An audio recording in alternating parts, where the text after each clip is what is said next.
Okay. The way you win is like a sick quartermaster, I think, more than anything.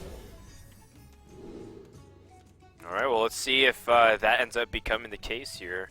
Early game board stability is really core to the warrior.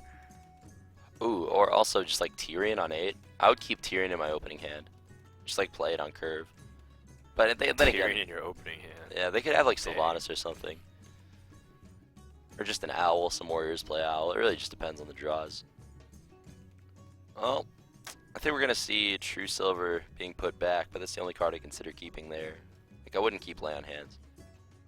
I like True Silver just because it can answer pretty much anything, especially the Acolytes. Yeah, and Sludge Belcher and stuff's annoying to get through. I could definitely see keeping it. And then Despite I would keep as the warrior, but I wouldn't keep any of the other cards. Not really a reason to. Okay. Well, actually, I think those were the cards he mulliganed into. He tossed away a few, and that's what he got. Oh, my bad. Okay. Right. Just, I zoned out. But if he had the choice to, I guess he would do that for sure. Yeah. It's a good hand for Paladin, though. Shredder, Belcher. You just don't want the reactive cards early. Yeah. Yeah, even drawing Dr. Boom this early, that's fine. Because you can hero power, right? Like, you don't need to draw a juggler early and stuff. You still can do stuff. Mm-hmm. Alright, well, you know, he has 2 Death Spite to start clearing it up with the hero power, so that's always nice. It won't get way out of control. It's so awkward, though. Are you going to coin a Despite and then just, like, attack a 1-1 or attack phase? That feels so bad. Despite's good when you're, like, killing something with the charges on top of the Whirlwind effect. But if you're playing a 4-mana Whirlwind effect... Well, 8 damage to the face, I guess. Yeah, it's not bad. It almost feels like you have to, though, because the closer you get to Quartermaster, you know, you end up regretting not doing it. Yeah. It seems like the threat of that card is more powerful than the card itself. Because if it's forcing plays like this, and you just don't have the Quartermaster... It's like, well, now you get to play, you have another deck, or card in your deck, and then you don't get Quartermaster in the bad situations because everyone keeps destroying your 1/1s. Mm-hmm. It's considering playing Shredder. It would basically be a 4-mana random 2-drop, because he knows that it'll get attacked. So Patient Assassin. All he's really getting is a Death Rattle. Patient Assassin, the dream. If it's Patient Assassin, you're paying for dinner tonight. Wow. Alright. Do you want to make a call? Because I'll pay for dinner if you make the right call. River Crocolisk. Oh my god, The so People's boring. Champion. The People's Champion? No way. What's one more games in tournaments, River Crocolisk or Patient Assassin? You tell me. Oh, that's pretty sick. I got the stats right. Oh my god. That is pretty sick. He's like visibly upset. That's like the worst outcome. Oh, a 4th weapon. Was that good against Snow Chuggers? Oh, and what's worse is that it can't, like, remove it with the weapon. He just has to bite the bullet. Like, this one, he has to just accept. Before they patched it, it didn't even used to freeze somebody. If it hit through armor, like if a water elemental hit you and it only took away armor, you wouldn't get frozen. Yeah. Which made some sense.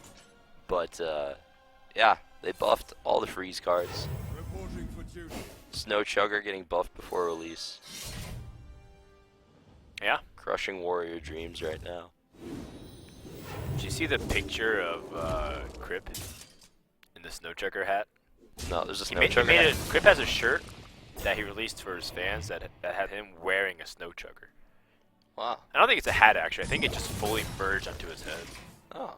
I was thinking about getting... That's very festive. Yeah. I like that. Oh, man. Do you have to execute the Snow Chugger? You're not getting anything done with that Snow Chugger out and 4 weapons and a core out. That is so unfortunate, yet hilarious. And now it's like Dr. Boom comes out. Oh, he's got the Despite for that at least. That's true. Actually, he has Big Game Hunter too. Okay, not as bad as we thought it would be. Playing Dr. Boom would actually be pretty bad for the Paladin here, honestly. Even just like another Execute would have a clean clear. I think you might just hero power or play the Peacekeeper without the battle cry. Just too tempting. Ooh. It's just too tempting otherwise. Alright, maybe this is Warriors climb back into the game. Definitely. Oh, this Acolyte is going to be insane. Imagine if the bomb hits it for 1. 1 each. Oh. Okay, here's the first one. Alright. Well, it's still a champion. Well, BGH still insane. I've got the beast in my sight. Feels like people are starting to really be able to play around Doctor Boom pretty well now. Or just big game hunters, just so common in every deck now. I just really like seeing Karen get played so much now. Such a strong card here. Obviously, this is the best matchup for Karen, but still.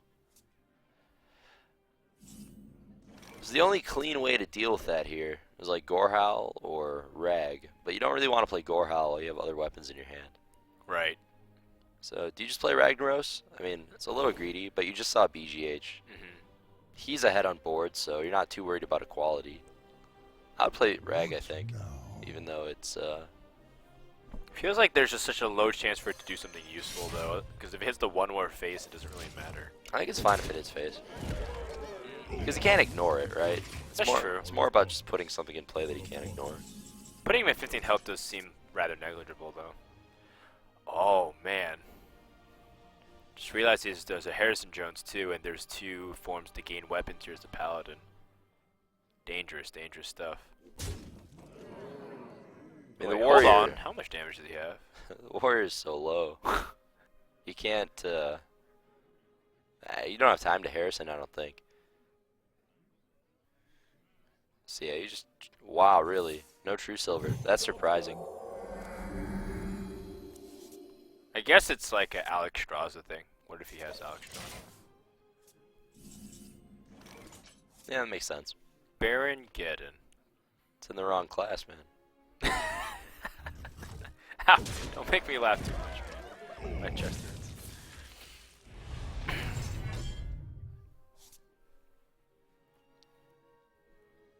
Well, don't not talk. Oh, you hurt my feelings, man. You're mocking my Baron Geddon and Paladin. No, I'm not trying. All right. Yeah, Warrior's up on a lot of cards, but this is kind of what happens when you play Gorehowl while you still have other weapons in hand. Those War Axes are going to be dead cards for a while to come. Very clunky hand from Warrior, but... oh, jeez. Maybe there's some way to come back.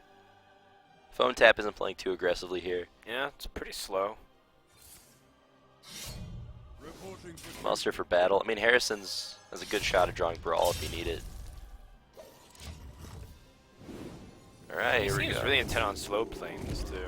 Yeah, I'm really surprised by this. Baron Geddon, like Baron Geddon alone might just sweep this board and seize control. I think you attack face with the Gorehowl as well. Just deny Harrison value. Just to start axing him in the face. Alright. Ax him a question every turn. Made to fit. Puns of damage. I think you attack a 1/1 as well to gain an armor instead of dealing 2. Right. I like holding on to the Goro. Just because even if he Harrison's, you still have other weapons, and if you draw Alex Straza, you can attack with it over turns and heal back up. Wow, well, that's a pretty inconvenient time to get the Quartermaster, considering that he just uses Muster for Battle, but he has another one too. And might I add, that golden Muster for Battle is pretty sick. It is. Really pretty art. I was thinking about getting it framed. Muster for battle. Huh. Yeah, or Demon Heart. Demon Heart, I like the art. That Demon art Heart is a lot. pretty Yeah. awesome. But Muster for Battle, I like that art because that's the pose I take whenever I beat Hunter on ladder. Oh, okay. Yeah. I slide across the kitchen floor. Reporting for duty.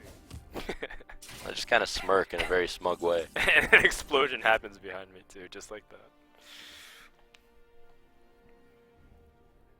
Well, you do that to a lot of things, man. That's just, yeah, it's just the best face. Well, when it's the only face you do. Exactly. Ysera picking up Laughing Sister doesn't seem to be much. It's just that Ysera is just one of these insane card advantage cards, or minions rather. And one of the ways that Warriors can be really competitive against Paladin is the way that they can keep up in the card count. In the past, they had to expend so many resources to destroy non-cards like the tokens, and then they would just naturally have a deficit in the cards. But now it seems like Warriors in a really nice spot here, as long as Paladin just doesn't kill him. Every time I see Equality get played, I just laugh at how broken Hunter used to be. Compare that Like card to Hunter's Hunter's Mark. Yeah. It's just like, sometimes Equality is worse. Yeah. And it's like the best Paladin card. Alright, well, this is trouble time. He needs Brawl? No. That's not Brawl. Sludge Fudge. Is that going to do anything? We can see. I don't think he's dead yet. Laughing Sister here is actually good. Lets him play a minion while armoring. I think he might be dead. With Consecrate, probably. Yeah. So if you attack 3, 7. Yeah, I think that's Extremely it. dead. Oh, well, Ironbeak Owl guarantees that too. Ironbeak Owl saves PhoneTap from having to do some math. Alright, so that's going to do it for game number 1, and we're going to go to the Handlock versus Zoo.